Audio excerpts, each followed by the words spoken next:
There was a time where kings of nations were very concerned about what the church thought of them. In fact, it was really hard to know who had the most power at times. Religion and governments were in bed together. This was the case in England. And we have a king by the name of Henry VIII. Back in the 1500s, he wanted a divorce. The Pope would not allow him to have a divorce. The church was very powerful. Well, the king denied that the Pope had authority over England. And at Henry's insistence, Parliament passed 2 acts in 1534 that made a break with the Roman Catholic Church complete. They declared that the Pope had no authority in England. And they passed the Act of Supremacy, which made the Church of England a separate institution and made the king its supreme head.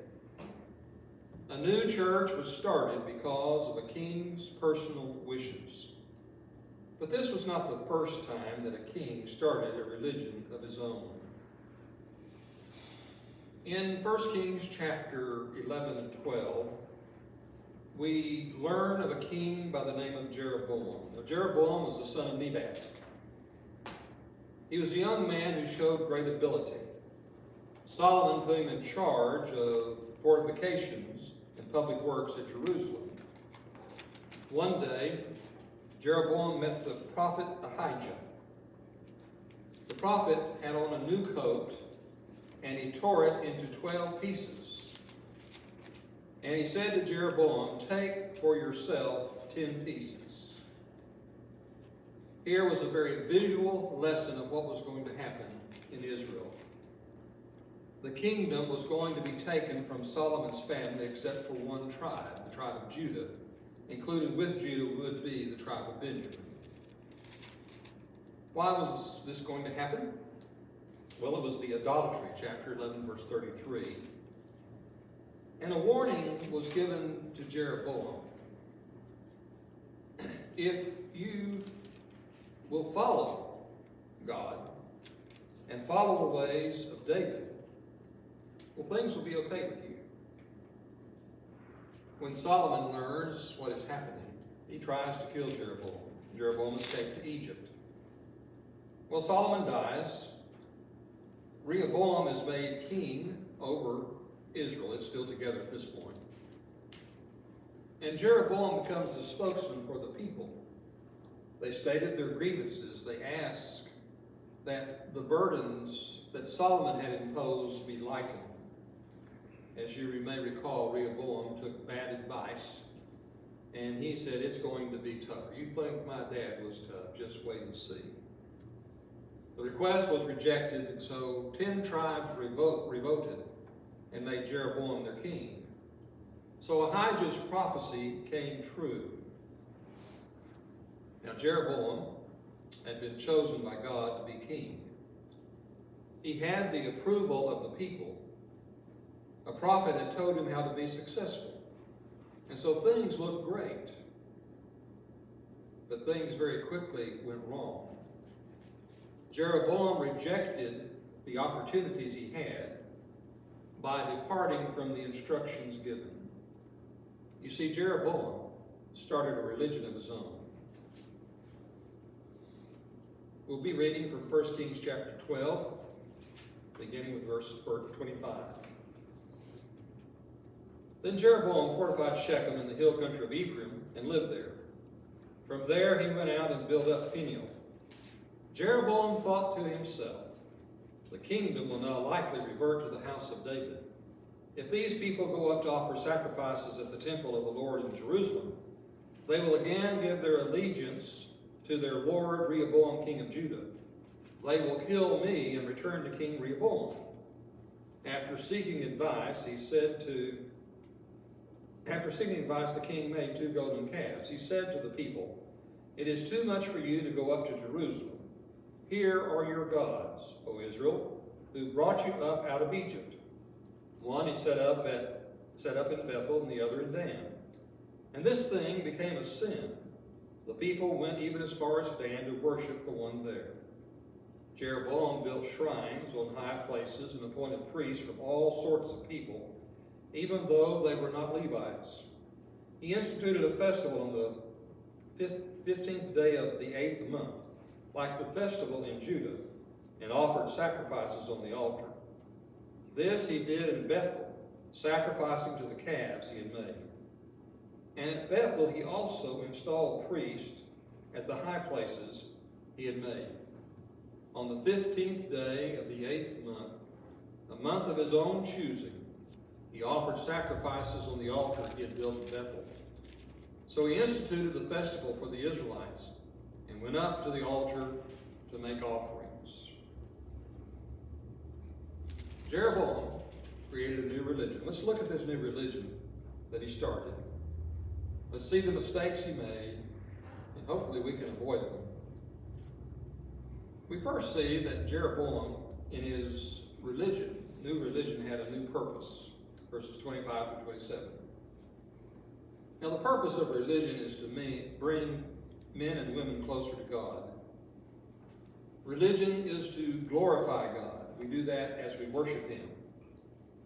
We glorify God by following His instructions. Jeroboam's religion had the purpose of promoting national unity. With Jeroboam, country came first. Actually, he came first. But he was concerned about his new country. He didn't want to lose his throne or his life. He was afraid the people were going to go to Jerusalem to worship. And when they did that, that would cause them to rejoin the kingdom of Rehoboam. Now, man often changes religion to suit himself. Henry VIII wanted a divorce so he could have a new wife. People look for a church or religion that will satisfy them. Sometimes religion is changed to serve purposes of government. A church is called on to give approval to activities that are wrong. This was done in Germany. When we decide our religion should satisfy us rather than God, we will soon have a new religion, a religion that doesn't glorify God. Well, the new religion also had a new object. Jeroboam sets about to make 2 golden calves. Does that remind you of anything? This reminds us of the calves that Aaron made just after Israel left Egypt. This isn't a new thing that happens. In fact, Jeroboam uses the words of Aaron as he makes these calves. These are the gods that brought you up out of Egypt, which was incorrect. Now, more than likely, Jeroboam's real purpose is not to create a new god, a new deity. But he's going along with this thinking of, okay, here are these calves that will represent the one God. It'll be a symbol for God. To the people, a calf or a young bull was a natural emblem of force and vigor.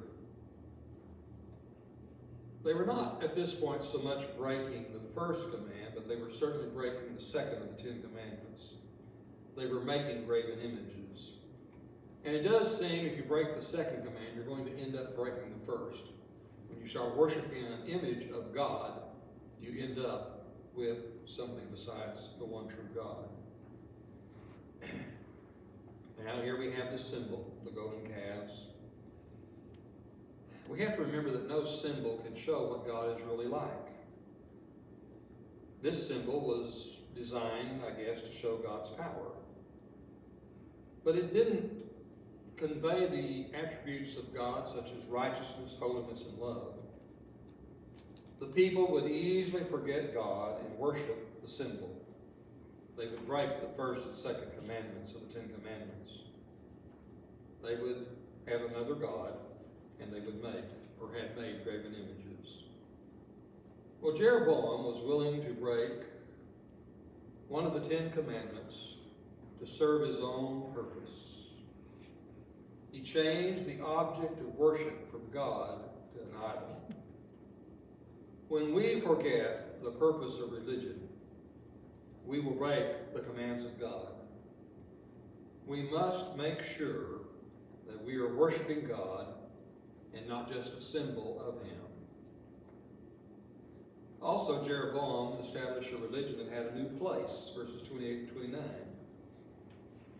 He set up 2 new places of worship. This was to keep the people of Israel, the 10 tribes, from going to Jerusalem to worship. He did not want to lose their loyalty. And he pointed out how convenient it was to have these 2 new locations. He basically said, it's too far for you to go to Jerusalem. Bethel and Dan both had some religious significance. It was at Bethel that Jacob had his dream. He called it the house of God. In Dan, there had been image worship before. Moses' grandson had officiated. But here again, Jeroboam breaks a command of God. Deuteronomy chapter 12, verse 5. But you shall seek the Lord at the place which the Lord your God shall choose from all your tribes, to establish his name there for his dwelling, and there you shall come. The place in Jeroboam's day was Jerusalem, the place of the temple. The people disobeyed God by worshiping in Dan and Bethel.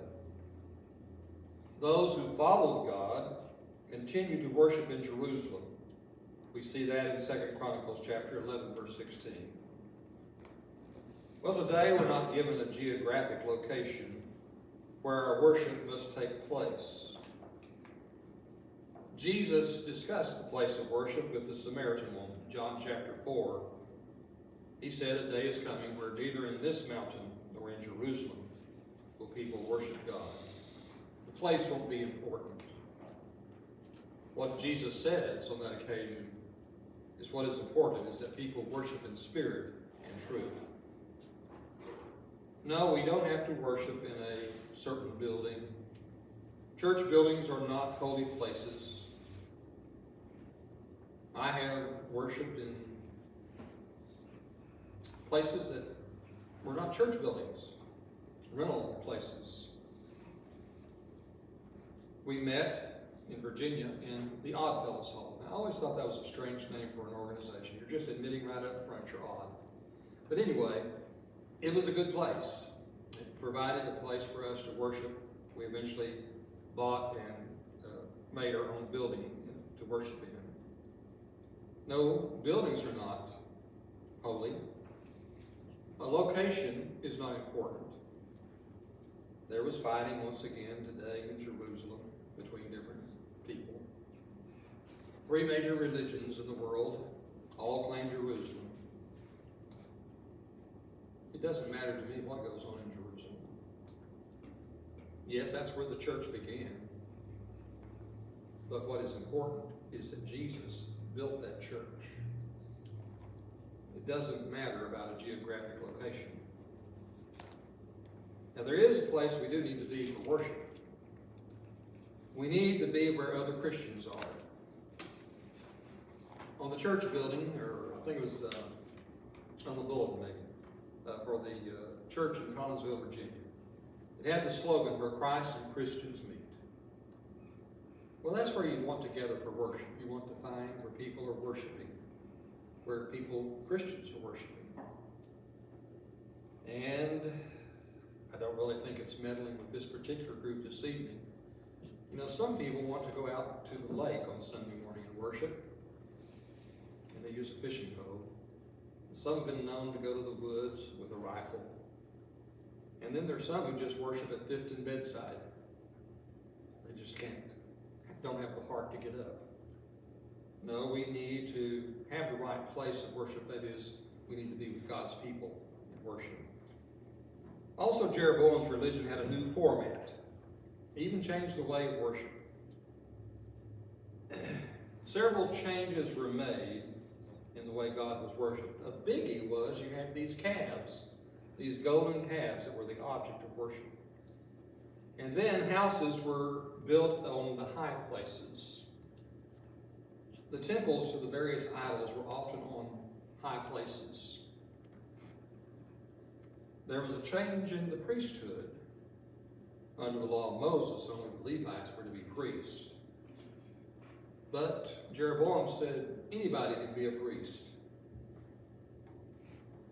It's possible that the Levites refused to serve as priests, or it could be that they'd been rejected by Jeroboam. Whatever the case, it was wrong. It was just another thing that Jeroboam ignored, another sin that he committed.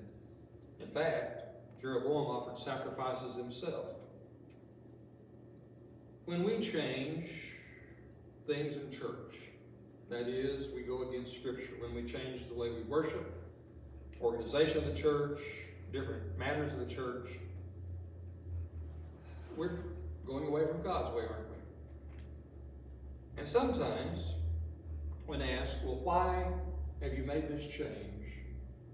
When you get right down to it, the person will say, well, I like it this way. Jeroboam liked the changes. They suited his purposes. And yes, this religion even had a new time. We read about the Feast of Tabernacles or the Feast of Ingathering. Now, it was set up in the law of Moses to be in the 7th month. Jeroboam changed it to the 8th month. That may have been because harvest was a little later in northern Palestine. He did keep the right day of the month. Maybe folks resisted the change a bit, but he did change the month. Well, through the last few centuries in Christianity, there have been all kinds of changes when it comes to when to worship.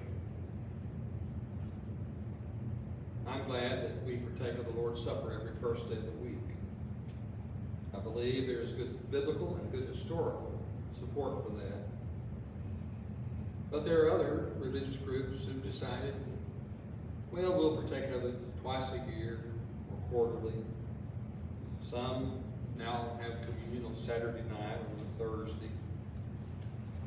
Changes that have been made largely for convenience.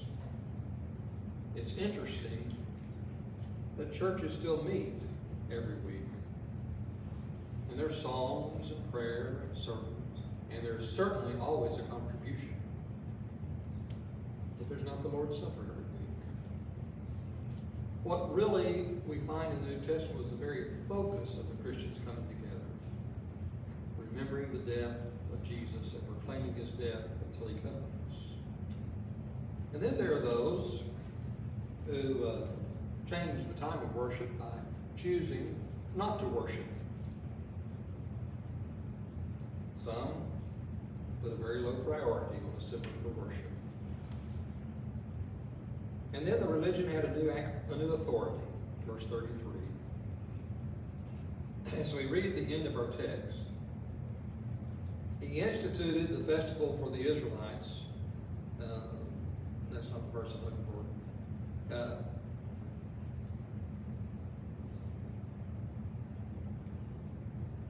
At any rate, Jeroboam did what he wanted to do. That was his motivation. It was what was in his own heart. Now that's the source of a whole lot of false doctrines. Jeroboam did not follow the word of God, and that led to many other changes. Do we seek to follow God, or do we view ourselves as the authority? What is our authority in religion? Is it God or is it man? So Jeroboam made a new religion, the king's religion. He displeased God. It led to calamity for his family and for the nation. Most of Israel viewed these changes as slight or insignificant. To God, those changes mattered greatly. The king's religion was not God's religion. Today we need to make sure we have the religion of the king. Well, I'm not talking about Jeroboam or any other king. We need to make sure we have the religion of King Jesus. He is the King of Kings. And we want to be a part of his kingdom. We are his subject. He is our king. Let us make sure that we're part of the right king's religion.